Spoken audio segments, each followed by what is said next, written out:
When you walk into the locker room, um, you see an AU sign, but underneath it says "Make History," and that's something that has mattered to us.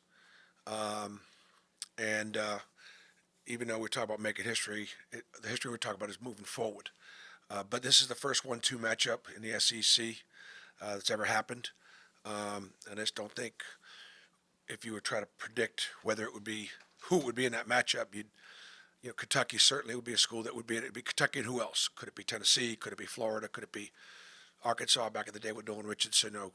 Could it be a Dale Brown LSU team? Who could it be? I don't think many people would have picked Auburn, Alabama to be that team, those teams in the first. And yet, since 17, 8, and 18, uh, Alabama and Auburn have won 8 championships.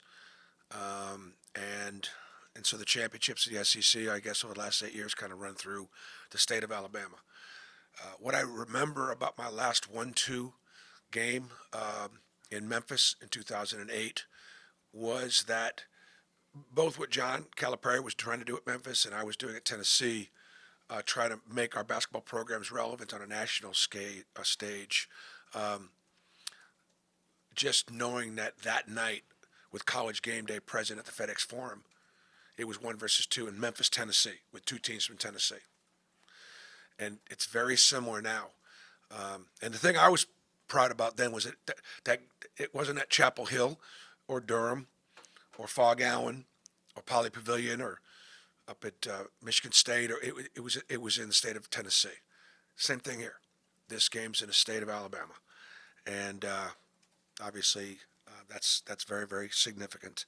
Uh, Alabama had a great postseason run last year, um, and but this year's team is much better than last year's Final Four team, and everybody that has played them understands that. They are just a great offensive team. They've scored 100 points a gazillion, bajillion times. They're seventh in the nation in points at the foul line. It's freeze, layups, and threes, and it's a great system, and that makes they're just an incredibly dangerous team. Great in transition. They're really deep. They're much bigger than they were a year ago. Um, and there's a reason why they were preseason number one, anywhere between 1 and 4.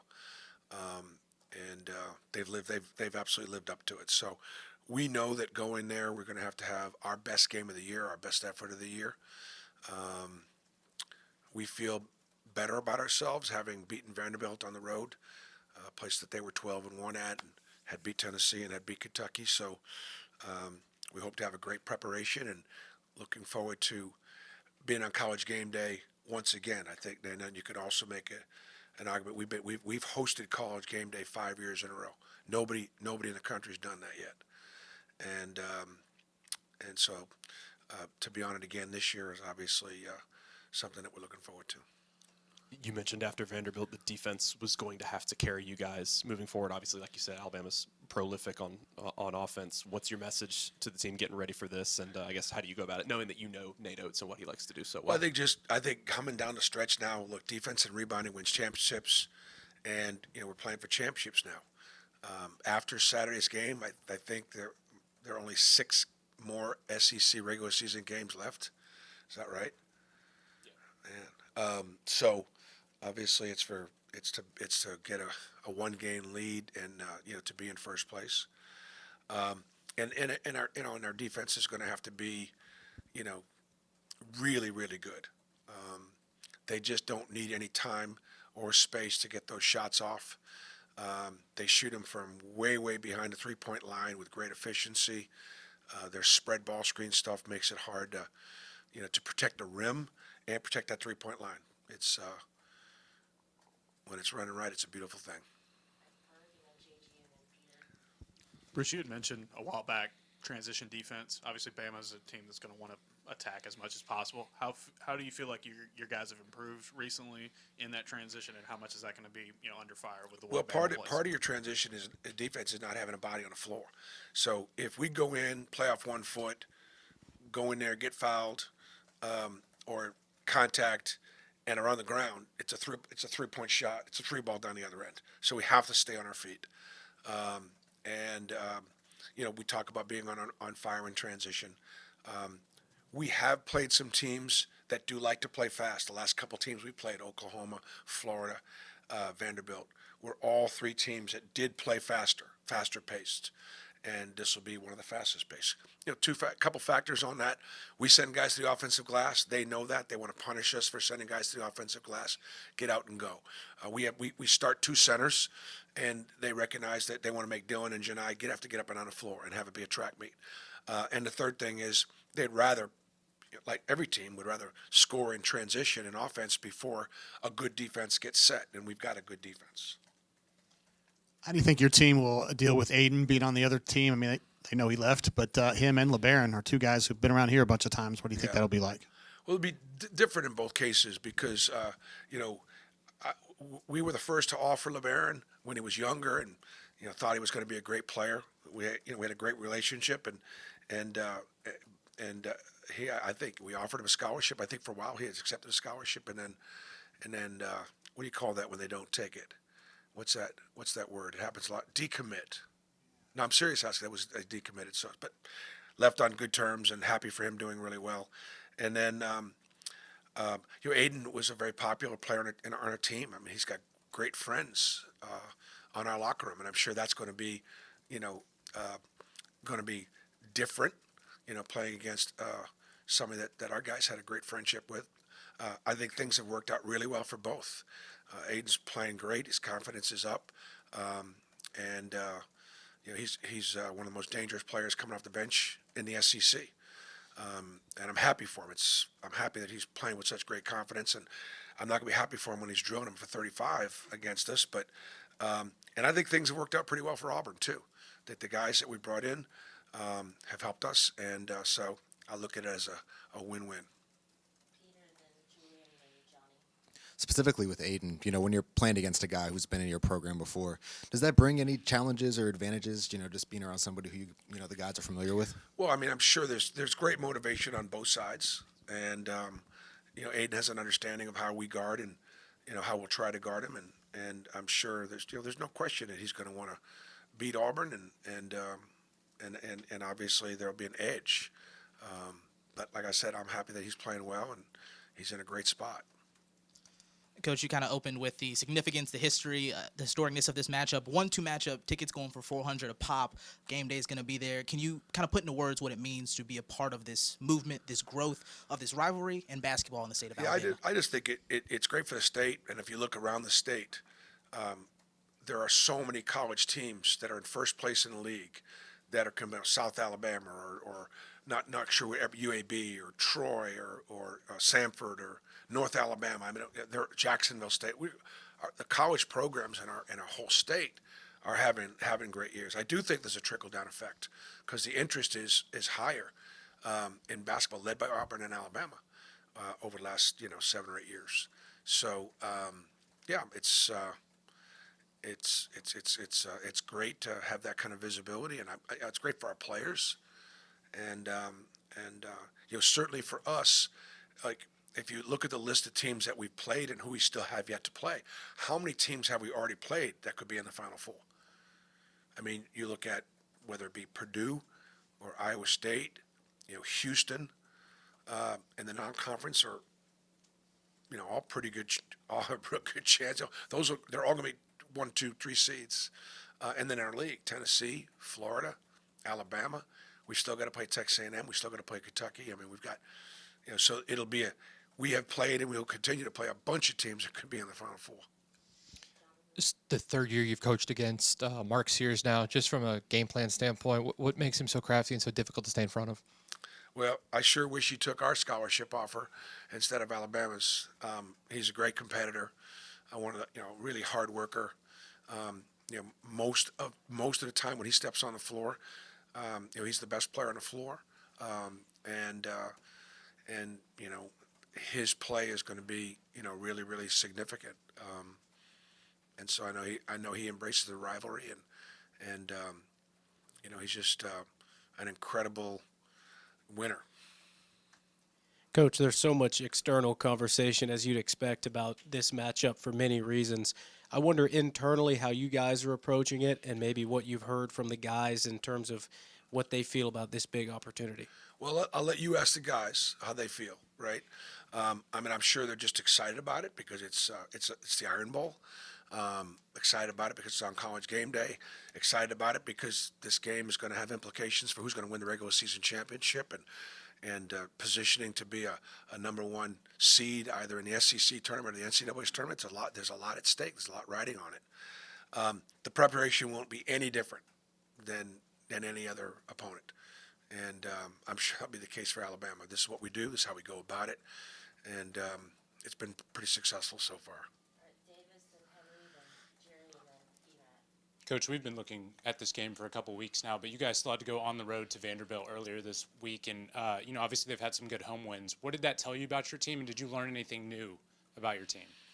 Well, I learned that when we are locked in and flying around and engaged defensively, we could be pretty good. When we're setting back on our heels and not playing and defending as physically and as intensely and as alertly, we're vulnerable. And so I said, you guys asked me about how we would be after the Florida loss, I said, I'll let you know on Sunday. And I just felt going into the Vanderbilt game, and I said it in some of the pregame stuff, I think we've had a good preparation. I think that we came out of that game all recognizing that we got beat, and but there were things that we could have done better, differently, to put us in position to win. And I thought everybody kind of looked internally instead of nobody was looking at somebody else next to them. I thought that was healthy, and so I wasn't surprised that we played as well as we did against Vanderbilt. On that note, Chaney Johnson, one of his better games of his Auburn career. Is that something, maybe not to that level, but is that something that's repeatable for him going forward? Yeah, I've said many times here and on radio, I said, you've not seen the best of Chaney Johnson yet. And you still haven't seen the best of him, although 9 for 10 would be pretty tough to beat. He just did a great job of obviously finishing. It's just working the lab. Nobody's in the gym more. He's out there with Ira Bowman and Marquise and some of our guys just work perfecting his craft. He's in here every night. He's just, this morning I got in early. He was in here, boombox playing, and he's out there getting shots, and working on his game. So nobody deserves it more than Chaney Johnson. And, of course, he always gives God all the glory. He always does. It's first and foremost in his mind. And I just think that's just so awesome that so many of our players, when they are receiving blessing like that, just thank God for the blessing. Bruce, looking back at 2008, how do you think you, your staff, the players sort of handled that big moment, and anything that you can use from that to pass along to the current group? I think that I don't know that everything applies here. I remember telling the team at Tennessee, honestly, I didn't know if we were the best team in the country. Kansas was really good. I knew Memphis was really good. But I knew one thing was for certain, that in 40 minutes of basketball, we were going to be the number one team in the country because I felt like we could win that game. And I wanted our guys to know that I felt like we could win that game. Basically, but I don't know that they're the best team in the country. But I do know when we win, we will be ranked number one because we weren't ranked number one. We were number two. And it was something those guys wanted to achieve. Our number one ranking at Tennessee lasted about 48 hours. Well, it may have lasted 1 week, but we beat Memphis. It was a late game. We got back to Carver Hawkeye. Excuse me. Wow. Thompson Bowling. Carver Hawkeye was Iowa. Thompson Bowling at 3 o'clock in the morning. The place was packed because it was wasn't quite like rolling tumors, but there was a lot of people there. I don't remember getting home till 4 or 5 o'clock in the morning, whatever that was. We had practice the next day to get ready for Vanderbilt. We left Monday for Vanderbilt and got our ass beat on Tuesday, so it just didn't last very long. Coach, undefeated in conference road games. How do you keep the guys so composed in enemy territory? I think part of things, we got older guys, and so we've been good on the road because we've got some experience. I think in the non-conference, taking them to Houston, taking them to Duke, provided us with great challenges. where we had to maintain our composure. And then, you know, we don't have any road games in the SEC. They're all neutral site games for us because the Auburn family travels. And so we're going to have people up in Tuscaloosa. If we give them something to cheer about, I know we're going to hear from them. Bruce, I think a lot of people have this misconception that Bama's just spreading the floor, taking a ton of threes, but they rebound the ball well on the offensive glass. They're very efficient from two. What do you see from them on the inside? I know you said they were bigger, and just kind of how they've improved on the interior this year. They've got an incredibly deep roster. They have 13 guys, and they've had a couple of injuries, but they're able to withstand those injuries because they're very talented. They're very deep. They're very big, and they run great stuff. I mean, the combination, Ryan Pannone is one of their assistant coaches that I know fairly well. The other guys do a really good job, but Ryan has got a great offensive mind, kind of like my Burgo, and Coach Ose, and the stuff they run is fits their personnel, and it's just hard to guard, and they do a great job running to the boards. They beat us at Alabama last year because we couldn't keep them off the boards late in that game. And they force you to do some switching, and when you do some switching, your guards are going to get some bad matchups. It's not just about preventing them from scoring inside; it's about keeping them off the board. So that's sort of how we beat Ole Miss a little bit. Ole Miss had to switch us a little bit, created some mismatches down there at the board on the boards, and that's one of the ways Alabama beat us at Alabama last year. VP, I was going to ask you about the amount of experienced guys you have on this team. What's the benefit of that going into what is going to be a crazy hostile environment, a big game, a lot of historical significance, all that? I think our guys have handled the moment, and I don't think that'll be an issue. We've lost 2 games so far this year to Final Four teams, and Alabama's certainly a Final Four team. So we haven't lost to anybody that's not a great team. Our guys understand that. They respect Alabama. They're not afraid of them. We've gone there the last 2 years and been in last possession games, and there's some things we got to do to be able to finish. I'd give anything right now if you told me that we're going to go up there and be in a last possession game. That's not going to be easy. It's going to be harder than it's ever been to be in a last possession game because they're that good.